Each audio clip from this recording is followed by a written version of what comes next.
Kepulan asap dan api membumbung tinggi dari bagian depan sebuah mobil di Jalan Sutomo Medan, Sumatera Utara. Mobil yang tengah melintas ini tiba-tiba mengeluarkan asap akibat diduga korsleting pada bagian sistem kelistrikan mobil. Petugas Dinas Pemadam Kebakaran Kota Medan menerjunkan 1 unit mobil damkar ke lokasi. Tidak sampai 15 menit, api pun berhasil padam. Tidak ada korban jiwa dalam peristiwa kebakaran ini, namun pengendara mengalami kerugian mencapai puluhan juta rupiah. Kira-kira hitungan dalam 5 menit ke depannya itu kita sudah bergerak 1 unit dari Mako sini. Mako. Dugaannya itu sementara memang dari korsleting listriknya, sistem kelistrikan di mobil itu sendiri.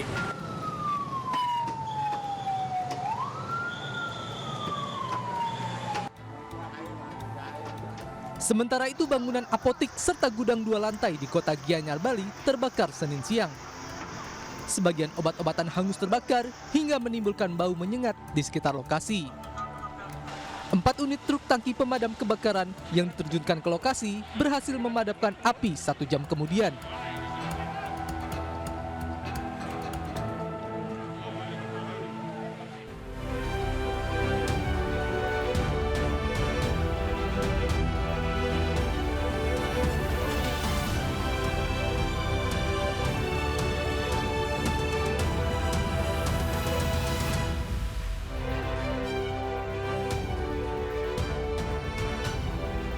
Puluhan anak keracunan jajanan ciki ngebul di beberapa daerah.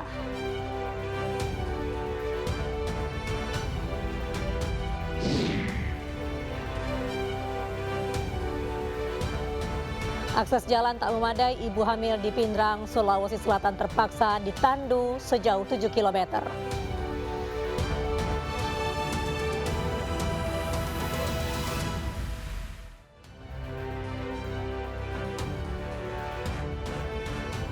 Malam pemirsa, kelompok kriminal bersenjata kembali berulah sebuah pesawat yang hendak landing di Bandara Oksibil, Papua Pegunungan ditembaki oleh kelompok kriminal bersenjata.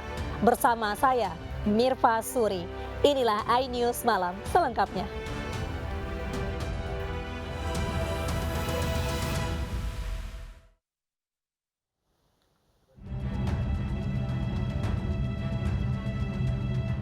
Sebuah pesawat yang hendak landing di Bandara Oksibil, Papua Pegunungan ditembaki oleh kelompok kriminal bersenjata.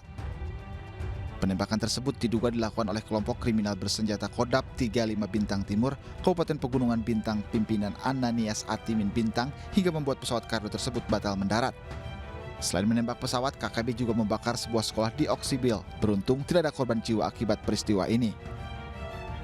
11.00 masyarakat melaporkan ke Kapolres Pegunungan Bintang AKBP Muhammad Mustofi Bastomi beserta personil dan aparat dari TNI dan Brimob menindaklanjuti segera menuju ke tempat kejadian perkara.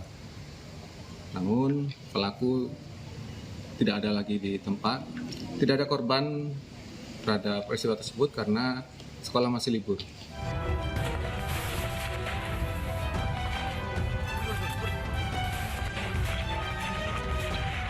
Sementara pada Sabtu lalu, kontak tembak antara aparat keamanan dengan kelompok kriminal bersenjata terjadi di Kabiding, lokasi 3 distrik Oksibil, Kabupaten Pegunungan Bintang, Papua Pegunungan. Dalam insiden ini, 3 personel Polri dilaporkan terluka. Mereka adalah Bribtu F. Rom Sumbre yang terkena tembakan di lengan kanan. Ibda Jainuddin terkena tembakan di telinga kanan dan Brigpol Freying J terkena serpihan peluru di tangan kanan. Seluruh korban dievakuasi ke RSUD Oksibil untuk mendapatkan perawatan. Pemirsa, pembakar mantan istri dan seorang pria di Penjaringan, Jakarta terancam hukuman mati. Pelaku tega membakar korban lantaran terbakar api cemburu.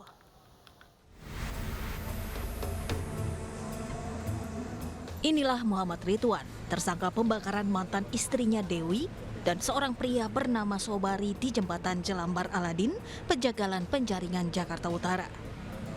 Pelaku hanya bisa tertunduk diam saat digiring oleh petugas dan dikenakan pasal berlapis yaitu pembunuhan berencana dan penganiayaan dengan ancaman hukuman maksimal mati dan seumur hidup. Motif pelaku tega membakar korban lantaran cemburu dan kesal kepada mantan istrinya yang menjalin asmara dengan korban Sobari. MR ini dan korban SB ini sudah berselisih paham sejak sebelum tersangka MR ini nikah dengan korban DW. Jadi memang sudah bersaing untuk mendapatkan si korban DW. Nah itu menjadi terus-menerus ketika sudah akan proses cerai, korban SB dan DW ini sudah dikasih ya. Yang tersangka dan korban DW sudah dikasih. Tersangka MR dan korbannya sudah dikasih, akhirnya memang cemburu, motifnya memang cemburu. Sebelumnya Dewi dan Sobari yang sedang duduk di jembatan Jelambar Aladin Pejagalan Jakarta Utara tiba-tiba disiram bensin dan disulut api oleh pelaku yang ternyata adalah mantan suami Dewi. Akibat peristiwa ini, Sobari meninggal dunia setelah lompat ke kali karena luka bakar serius di atas 50% dan tenggelam. Sementara Dewi harus dirawat di RSCM Jakarta Pusat akibat luka bakar.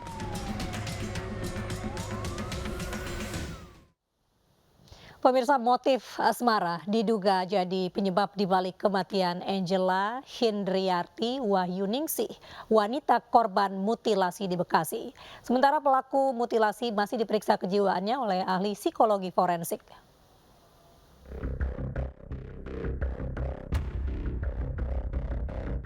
Sosok wanita korban mutilasi yang ditemukan di sebuah rumah kontrakan di Kampung Buaran, Tambun Selatan, Kabupaten Bekasi akhirnya terungkap.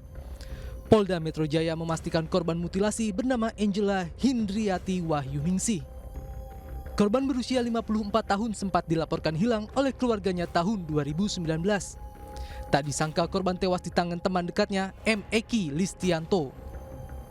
Pelaku mengaku membunuh korban saat keduanya bertengkar pada November 2021 lalu. 2 pekan setelah dibunuh, pelaku memutilasi tubuh korban dan jasadnya dimasukkan ke dalam 2 kontainer plastik.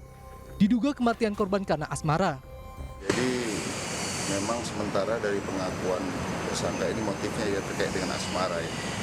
Menurut pengakuannya bahwa pada bulan November ini yang bersangkutan sempat cekcok dengan korban karena terkait dengan hubungan antara tersangka dan korban. Pelaku kini ditahan di rumah tahanan Polda Metro Jaya. Sementara polisi masih memeriksa kejiwaan pelaku berusia 34 tahun itu oleh Asosiasi Psikologi Forensik. Penyidik yang telah melakukan pemeriksaan sejak Jumat 6 Januari lalu belum mendapatkan hasil terkait kejiwaan pelaku. Tim Liputan iNews melaporkan. Pembunuhan mutilasi terhadap Angela di rumah kontrakannya di Bekasi ternyata dilatar belakangi asmara. Korban memiliki hubungan asmara dengan pelaku Eki yang berusia 20 tahun lebih muda dari korban.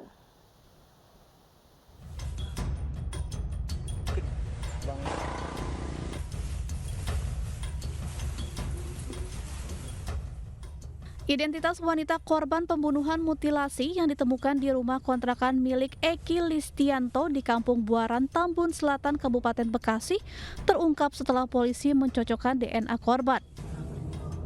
Korban yang jasadnya ditemukan terbungkus plastik hitam dalam box kontainer merupakan Angela Hindriarti Wahyuningsih, 51 tahun. Sebelumnya, polisi membongkar makam AL 15 tahun, putri Angela yang meninggal tahun 2018 di TPU Kampung Kandang, Jagakarsa, Jakarta Selatan. Dari hasil pemeriksaan dokter forensik, DNA AL identik dengan DNA Angela. Angela pernah dilaporkan hilang oleh keluarganya usai pamit ke Bandung, Jawa Barat pada tahun 2019 lalu. Hasil penyelidikan polisi, Angela diduga tewas dicekik oleh Eki Listianto setelah bertengkar pada November 2021. Eki yang telah memiliki istri merupakan kekasih Angela.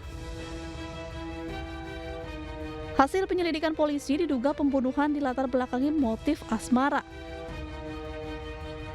Memang sementara dari pengakuan tersangka ini motifnya ya terkait dengan asmara ya. Menurut pengakuannya bahwa pada bulan November ini yang bersangkutan sempat cekcok dengan korban karena terkait dengan hubungan antara tersangka dan korban. Tersangka Eki masih diperiksa intensif untuk menguak keterlibatan pihak lain di balik pembunuhan ini. Dari Jakarta, Helmi Sajangpati, iNews melaporkan. Pelaku penganiayaan anak yang sempat viral beberapa waktu lalu hari ini resmi jadi tersangka. Penetapan tersangka setelah polisi melakukan gelar perkara pada Jumat lalu.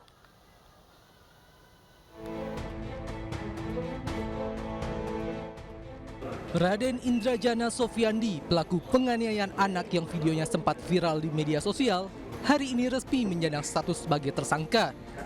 Penetapan tersangka ini setelah Unit Perlindungan Perempuan dan Anak Satreskrim Polres Metro Jakarta Selatan melakukan gelar perkara pada hari Jumat lalu. Jadi kasus yang viral KDRT terhadap anak, kemarin hari Kamis sudah diperiksa, dipanggil sebagai saksi terlapor. Kemudian setelah gelar perkara, hari Jumat sudah ditetapkan sebagai tersangka.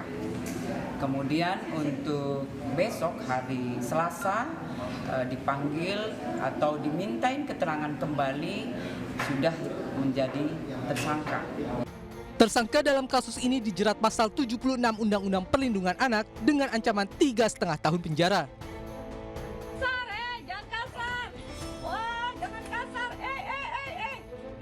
Pertengahan Desember lalu, jagat media sosial dihebohkan oleh sebuah video viral penganiayaan yang menimpa seorang anak laki-laki yang dilakukan oleh ayah kandungnya sendiri.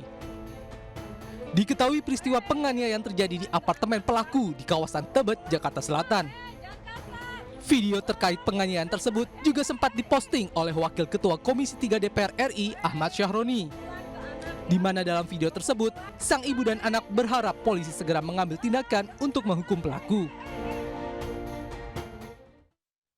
Kita beralih ke informasi. Ratusan pengungsi Rohingya kembali terdampar di pesisir pantai Kuala Gigeng, Kabupaten Aceh Besar.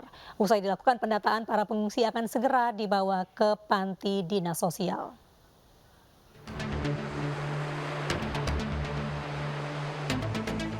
Satu kapal nelayan berisikan ratusan pengungsi Rohingya kembali terdampar di pesisir pantai Kuala Ginging, Desa Lamnga, Kecamatan Masjid Raya, Kabupaten Aceh Besar Minggu siang. Sebanyak 184 pengungsi Rohingya yang terdampar terdiri dari 69 laki-laki, 75 wanita, dan 40 anak-anak. Kondisi pengungsi Rohingya umumnya mengalami dehidrasi lantaran lama berada di tengah laut. Usai dilakukan pendataan, para pengungsi akan segera dibawa ke Panti Dinas Sosial Aceh untuk disatukan bersama warga Rohingya lainnya. Selanjutnya akan didatakan kembali oleh pihak imigrasi, kemudian untuk pelayanan kesehatan maupun lain-lainnya akan diurusi oleh IOM maupun UNHCR dan Dinas Sosial. Hingga saat ini sudah ada 3 gelombang warga Rohingya yang terdampar di pesisir Aceh Besar dan Pidi. Total sebanyak 426 warga Rohingya yang saat ini telah berada di tempat penampungan sementara. Pemirsa, warga Pacitan dan sekitarnya terguncang gempa berkekuatan magnitudo 5,9. Pasca kejadian, petugas BPBD masih memantau dampak yang ditimbulkan.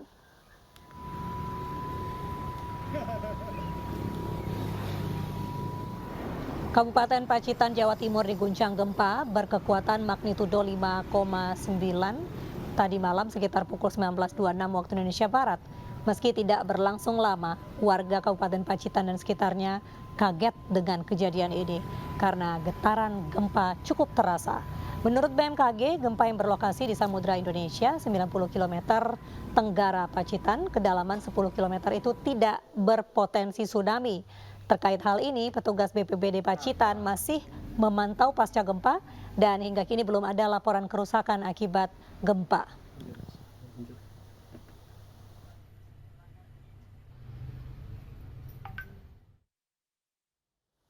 Satu korban kecelakaan laut speedboat ditemukan. Total korban meninggal jadi 3 orang.